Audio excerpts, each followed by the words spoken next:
Ready? Welcome to Newly Nomad. I'm Nancy. And I'm Mark. And today we're making our very first long form video. So it's kind of exciting and stressful. And what it is that we want to do today in this video is to share with you how we went from being settled in Canada to traveling the world and working remotely as digital nomads at 55 and 60. This all started. It wasn't a sudden decision, and we really felt the dream grow inside us. And once our vision became clear, it really went on very fast. Super fast. So stay tuned.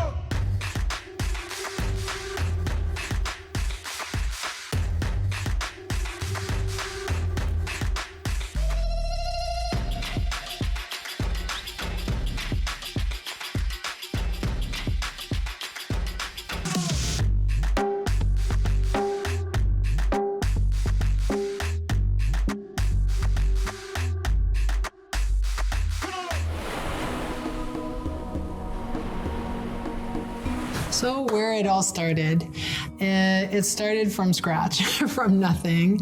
And we really worked hard. We worked hard in our careers. We were very focused and invested in our three wonderful sons, whom are thriving now today. And also we worked hard in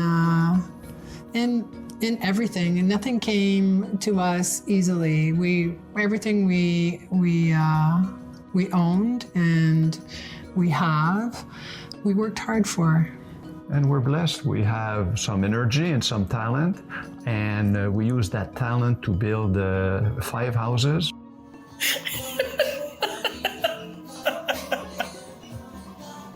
Let's go, Mark. Get out of there.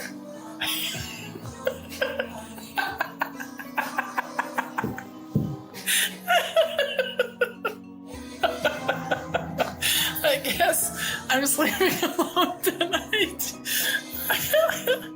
We went from a small one to a bigger one, and we used all the tricks to try to raise our level of value. So really our home was comfort. Mm-hmm. And our home was a key component for our retirement. So we designed and built our dream home. And we really did a good job. We had it was amazing. An amazing house. It was on a golf course in a place that we love. Wonderful neighbors. Very nice neighbors, nice neighborhood. We had an indoor pool, everything that was designed for when you retire on a one floor. So we had it all. Yes. And we never thought that life would bring us elsewhere. No, that was not at all in our plans. We were sure we had it all planned out. Our plans were made. We were sure, like, we would retire and live there. Yes. And we even had like the pond to go down to when we'll be elderly. I mean, this was it. We had the perfect home for us. Things really took a turn in this new dream that came about. I think was during COVID that it really happened, or anyways that it came to surface. We changed pace, and our quality of life was totally different. We were much more isolated, and which was nice. In our house, it was. In our house, we were so comfortable. We were like in a 5-star resort. Yeah. And it was something that got us thinking. And we love people. We love to travel, and we really miss travel during COVID. And to have our freedom taken away really made us reflect on. Freedom is important. And being in this beautiful home, dream home, alone, like you said, made us see how people are important and not be able to go where we want, when we want, how we want to explore. So we started reconsidering what retirement would look like. Well, reconsidering, I don't know if we really got to that point like right away. I think we started reflecting slowly and saying, started dreaming, when you're alone for months during COVID, stuck in the house. Then we started opening a bottle of wine because, that's what we did during COVID. We cooked and we drank wine. And we would read the label, and I said, "Oh, a Chilean wine. It would be nice to go to Chile." Let's have a dream of going to Chile in this vineyard. And then there was the Douro Valley in Portugal, which was the second one that I remember.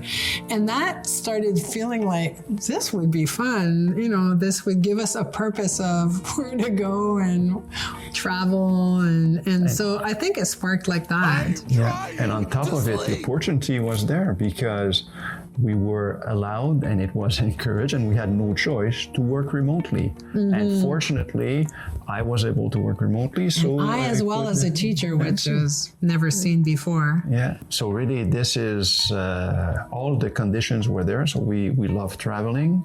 We're allowed to work from basically anywhere. So it triggered quite a few ideas in our mind, let's say. Of freedom. Yeah. Yes. So that started there. And also having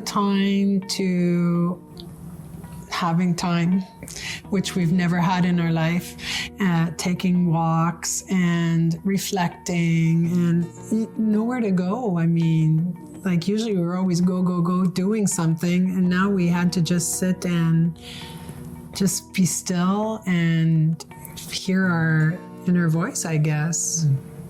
Yeah, and being able to see people, to go and visit people. We love traveling, and this was something that we could not do, and we realized that it is important for us, and this is something that we find fulfilling to see new countries, to see new people, to get to know them, the culture, and more than just when you do it for tourism. Or I traveled extensively for my work, and it's not the same thing at all. So viewing traveling differently is the spark that that's not what we were feeling when we were starting this dream. It wasn't what we have known. It was really different. It's like obstacles kept on like disappearing, like work-wise. Hey, it's possible to work from anywhere. Okay, as a teacher, I would never have imagined that. COVID brought that something that we thought was a done deal, that was a sure thing with our luxury dream home. It was like a given that we started seeing it differently is really, it's wild to see that something we both thought, this is it.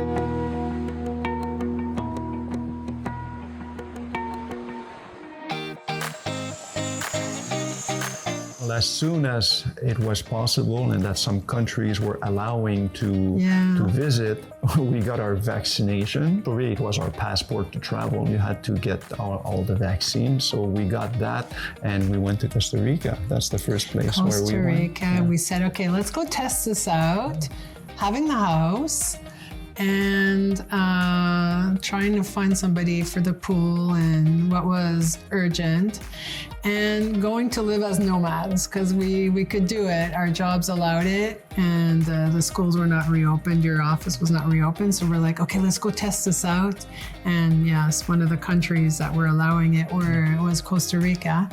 And 1 month, I remember, 1 month. 1 month in Costa Rica, And how did you feel having the house in Canada and you being in Costa Rica?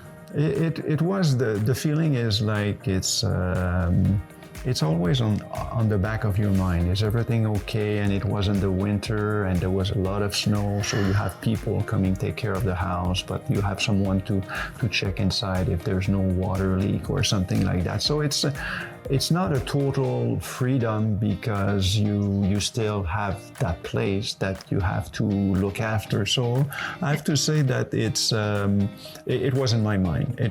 I enjoyed the beach and the office with the feet in the sand, and it was a beautiful trip. But I have to say that from a house perspective, there was still always this little voice and this little weight that was So this first 1 month experiment for me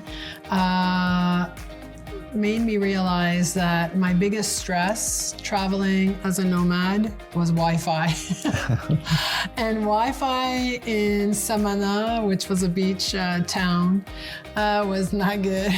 So we were moving like every 2-3 days, trying to find the hotel with the best Wi-Fi. Luckily, we were proactive and we had the Glocal Me that we bought, that we had our own Wi-Fi, because Mark and I were not just working remotely, like offline and then sending stuff online. I had my classroom, so I need strong Wi-Fi. I need for it to be really clear and not full of glitches. And Mark as well, you're always in meetings with people and you're doing video conferences. We're always video conferencing, so Wi-Fi is very important. And although you shopped around for it, and we didn't get stuck, but it was a source of stress because we needed to make sure everything is okay. Once we got around and we knew where was the strong Wi-Fi and things like that, it went well. But that was an adjustment we were not anticipating. Although you did a lot of research, there was it's not always as good as what they claim it to be. Sometimes, yes, exactly. But we were realistic. We were experimenting and we were testing things, and it turned out very well. We delivered high quality professional work as usual, but it was a test, and I think it was really enjoyable. It was a lot of fun, and we learned from it. Yes, and we didn't give up. So that really tells me that this dream was alive, like strong within both of us, because that was a speed bump. It wasn't like, oh, let's throw in the towel. No, it was like, okay, let's be careful where we go and be mindful. But yes, that didn't stop us. The people we met and the places we saw, it was amazing. So it's the wildlife, and we took our first surf lesson, private teacher for us, an instructor, and so that was worth it. I felt alive. It was like, wow, we're learning something that I would never have dreamed of doing. I mean, surf classes. Okay, so we were surfing on baby waves. What you would not even consider a wave. But for us, it was victory. We were alive. We stood on the board and There you go. We did. That was our victory. So that was well worth it. Yes. So that was Costa Rica. So, continuing on our experimentation, we went on vacation and we said, let's check out if it would be possible to work as digital nomad on a cruise ship. So cruises opened up at 50%, which is nice. We'll have a lot of Wi-Fi. It'll be strong. We took the Wi-Fi package and we went for a week to test it out on Princess Cruises, which is, a good quality cruise line. So, how did we feel about that? I love the cruise. It was nice, and when we go on cruises, we go all out. We dress up for the captain dinner and things like that, and even took pictures, new pictures for work. So, very different from the backpack life, because that's the glamour life, which is something else. But come to think of it, it's not really our style. It's like cruises is nice on vacation, but for extended travel, we love to see the people, the culture, new places. So we tested it out. We're happy we tested it out, but this is not something that's for us. It's not really... Not for our lifestyle. Not the lifestyle that we chose. Not long term. It's too limiting, I find. But we still enjoy cruises, but more for vacation. And we had cruises with our families, which were amazing. So definitely we enjoyed them. Yes, for different purposes. Exactly. Vacation. But for work, that was off the table. The spark is lit, the dream is on, and we just want to make sure that we have covered every element, and it's time to look at the budget. And crunch the numbers. Crunch the numbers, yes. We wanted to be reassured. And so our ally in this project is William, our financial advisor that we've had for years. And we had many meetings. Mm-hmm. He was really open and bouncing ideas with us and making us think, of different options, seriously thinking about it. And one of them was to rent out the house to keep it for when we would stop traveling. No, it was not an idea that I was comfortable with, because our project is about freedom, and having a house that we would have to look after while we're traveling and maintaining it and everything was not something that we decided to go for. No, you would not be free, and I either. And the scenario included as to, how long do you think you're going to travel? When are you going to settle down? So it was quite exhaustive, and it was fun, and it got us into thinking, what do we do when we stop traveling? So we looked at all those options, and he gave us some homework. And also the accommodation, what kind of accommodation, the countries where we wanted to go, food-wise also, because we wanted to go in restaurants and enjoy going in restaurants all the time. So the food element was something that created a lot of discussion, because we're both foodies, and we know we like good food. We want to go in nice restaurants, and I had a tendency to lowball it, and Nancy was better. She was more par on the reality. Luckily, yeah. So you really need to have a couple of meetings as a couple to research and bounce ideas, and then go back with the financial advisor. And the outcome is just to be reassured that you will not jeopardize what you've been working all your life for chasing a dream, of course. And it turned out that our budget is approximately $10,000 Canadian a month, which is around $7,400 US. So, and we've been good. We've easily maintained that budget, and we didn't make any sacrifice on it's going anything. very well. And that includes everything. It includes the lodging, the activities, the flights, healthcare, and spa care. And I must do exercise because it brings you peace of mind. Yes. And it makes sure that you're not jeopardizing your retirement, and that your plans are sound. Yeah, so really he looked at all the scenarios, like investing the income from the house, and scenarios if the market goes bad or good. We felt very comfortable that no matter what happened, is like we could make it happen. So now, the decision is made. Our hearts are set on the option of selling the home. It was challenging. So really the first part was to prepare the house to sell it. It was during COVID, so there was not many help available to do the perking of the house, if we can call it like that. And so I did a lot myself, and we did it all. We did it all, and we really wanted to make it as nice as possible for the sale. And I have to admit that we worked so hard, and I pushed myself too much, and I even hurt my back, and it was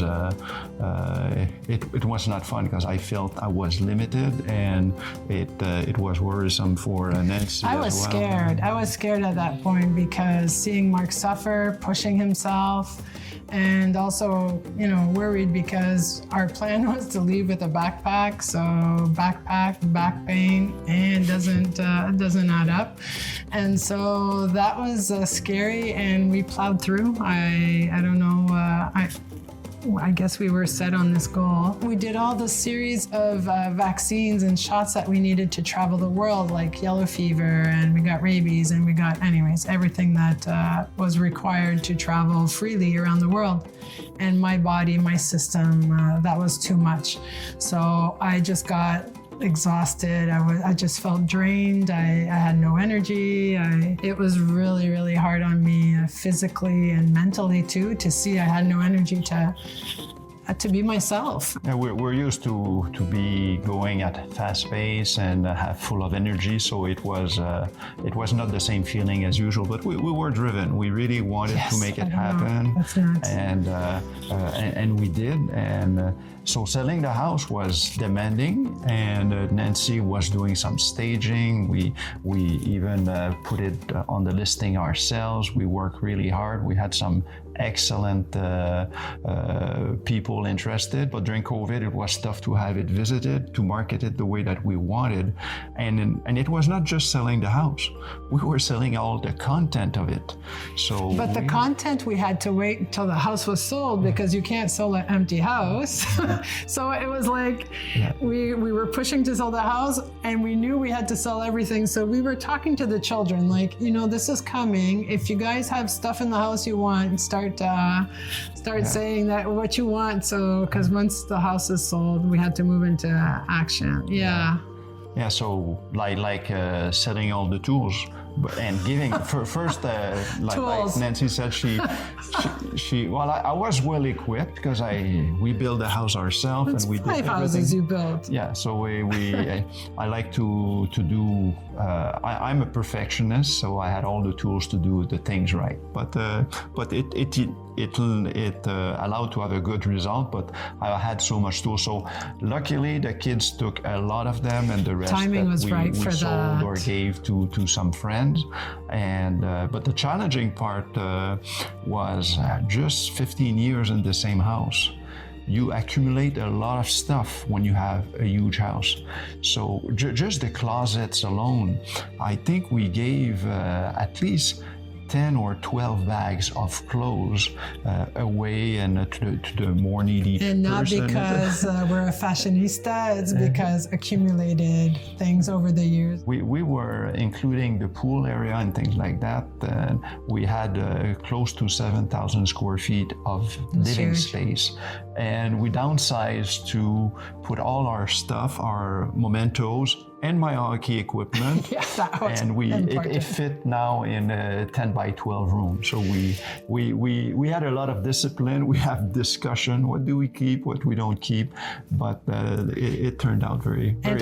And at the same time, it showed that one of the key elements of our dream is freedom. Cleaning all that stuff and letting go of stuff. It's like there's a weight on our shoulders, like maintaining the house. It's something that we don't have to do anymore. So it was difficult and demanding to do it, because we wanted to do it fast and we wanted to get on our dream quickly. But it was also very liberating, if we can call it like that.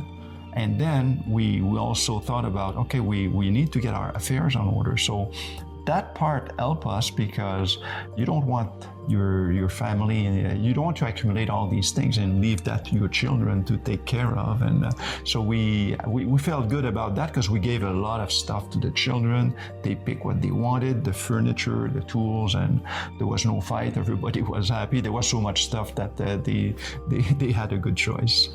And I really like that you mentioned the children. When you're cleaning out your closets, cleaning out the house, just decluttering, doing that step, even if you don't downsize. I realized while we were doing that, can you imagine if we would have stayed there and did nothing of all this? Our children would have had to do that, and that I really realize is unfair. And so just for that, and also the fact that when you're staying in your home, and our vision was to stay there till the end of our days, after retirement. So what's the rush? Why do it? What's the purpose? You have the space. And I think at one point you need to have this sense of urgency of saying, okay, let's get our affairs in order, like you said, and let's get this done for our kids. I mean, it's mainly for them.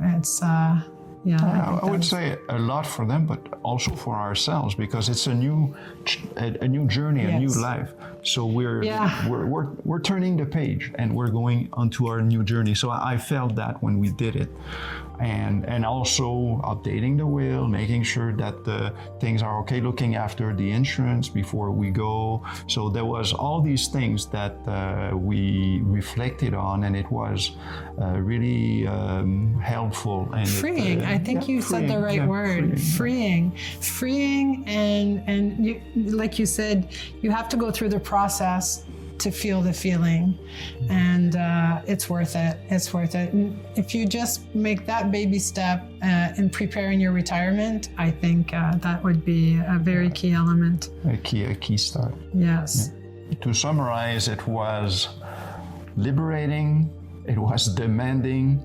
We left for our first destination in a health state that we were exhausted, but we were so driven, and we were happy we did it, and we felt good. Then when we accomplished it, and we left at the end, and we sold the house, and we left 2 days after for Thailand. Yes, so we'll talk about that in a minute. So that's where it brings us with our bodies crying for help, and wait till you see where we went and the healthcare that we found. We're going to do a whole series on it, because for us it was quite the discovery, and we spent actually a couple of years going there to get our bodies back on track. So stay tuned for those videos. And for our journey, like I said, I have no regrets, and I really do feel that we have a lot to share with you. And what we would need from you, since we're looking for a community, is a give, and we would like to hear from you what you would like to learn about, or ask us questions and get curious, because we have a lot to share. We just want to know what's of interest to you and what would serve you most. And I agree. So we found some really interesting places and ways to heal and pamper ourselves. So stay tuned. You'll find some very nice trick and pleasant discoveries. And yes, and what we've integrated in this new lifestyle, things that we were not doing when we had a home, that now we're doing, which is really cool and new for us. So yeah, we have a lot to share, and as you can see, we're very transparent. Our purpose here is to really say it as it is, and be share authentic. Our experience and our learning, and hope that it's something that's going to be of interest and of value, and that you can use. And we know we're not alone, because people ask us questions, and we know people that would like to make baby steps into this lifestyle and don't know where to begin or how to go about. So little bits and pieces here and there of our story hopefully will spark a little flame and a little dream for you. So stay tuned, follow us, and you'll learn much more. Yes, thank you. Ciao. Bye.